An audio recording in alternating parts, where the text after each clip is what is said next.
अस्सलाम वालेकुम दोस्तों, वेलकम टू इन्फोटेक्स।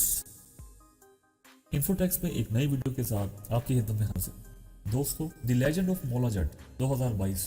दोस्तों, the legend of Maula Jatt की वीडियो मैंने 3 हिस्सों में बनाई है, जिसमें पहले हिस्से में इसकी बायो, इसकी हिस्ट्री और फिल्म बंदी के दौरान होने वाले इश्यूज के बारे में बात की जाएगी, जबकि दूसरी वीडियो में इसकी स्टोरी के बारे में बताया जाएगा और तीसरी वीडियो इसकी बॉक्स ऑफिस कलेक्शन के हवाले से होगी। तो उम्मीद है कि आप इन तीनों वीडियोस को देखेंगे और अपनी पसंद का इजहार भी करेंगे। इस फिल्म की सारी मालूमात को जानने के लिए आपको इन तीनों वीडियोस को देखना होगा, जिसमें बताई जाने वाली मालूमात सोशल मीडिया से ली गई है, जिनमें विकिपीडिया से रेफरेंस है। फिल्म की कहानी।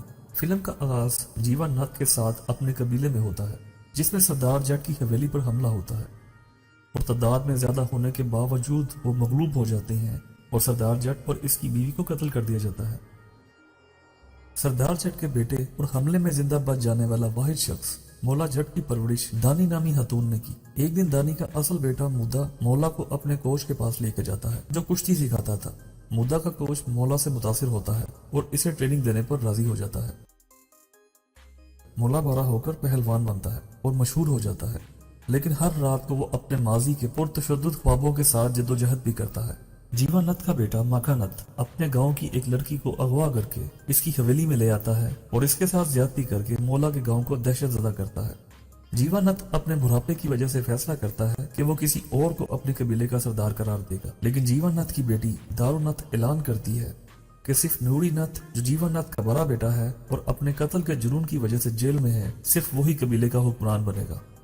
लड़ाई से पहले मौला के पास एक बुरा आदमी पहुंचता है, जो इसे बताता है कि इसके पास मौला के हर सवाल का जवाब है। वो मौला से सरदार जट की हवेली के खंडरात में मिलने को कहता है।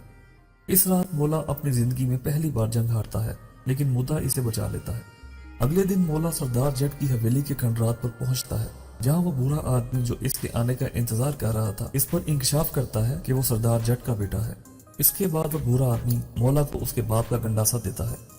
मौला अपने गांव वापस सिर्फ ये जानने के लिए आता है कि नथ कबीले के लोग गांव में कहां दहशत फैला रहे हैं, और मौला ने गुस्से में आकर तमाम आदमियों को मार डाला। जब माखा अपने आदमियों के कत्ल की तहकीकात के लिए मौला के गांव आता है, तो वो मौला के हाथों जलील और शिकस्त खा के जाता है।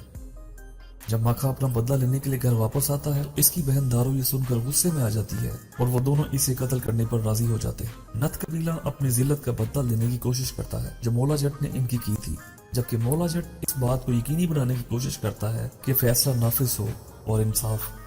जब नूरीनथ जेल से बाहर आता है, तो वो जेलर से कहता है कि इसका मुकाबला खत्म हो गया है और अब वो एक और काबिल हरीफ चाहता है। सबकी दरख्वास्त पर मौला नथ कबीले से माफी मांगने के लिए राजी हो जाता है, लेकिन गांव से निकलते ही नूरी मौला की तलाश में गांव आ जाता है, जहां मुद्दा नूरी को बताता है इसने इसके भाई की तजलील की थी, तो नूरी इसे मार मार कर हलाक कर देता है।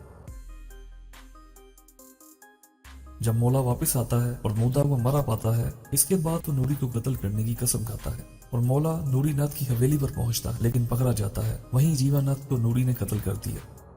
नूरी ने दारू को कबीले का रहनुमा करार दिया, लेकिन इसे इसके अपने कबीले ने धोखा दिया और मार दिया। वहीं मौला भी बच जाता है। जब नूरी को अपने बहन की मौत का पता चलता है, तो वो मौला के गांव को जला देता है और सबको पकड़ लेता है, जिसके बदले में मौला अपने गांव पहुंचता है और नूरी से लड़ता है और आखिर में नूरी मारा जाता है और मौला को गांव का हीरो करार दे दिया जाता है। तो दोस्तों, मुझे उम्मीद है आपको आज की वीडियो पसंद आई होगी। इसे अपने दोस्तों के साथ शेयर करें और मेरे इस चैनल को सब्सक्राइब करें, ताकि आइंदा आने वाली वीडियोस आप तक पहुंच सकें। वीडियो को देखने का बहुत शुक्रिया। अल्लाह हाफिज।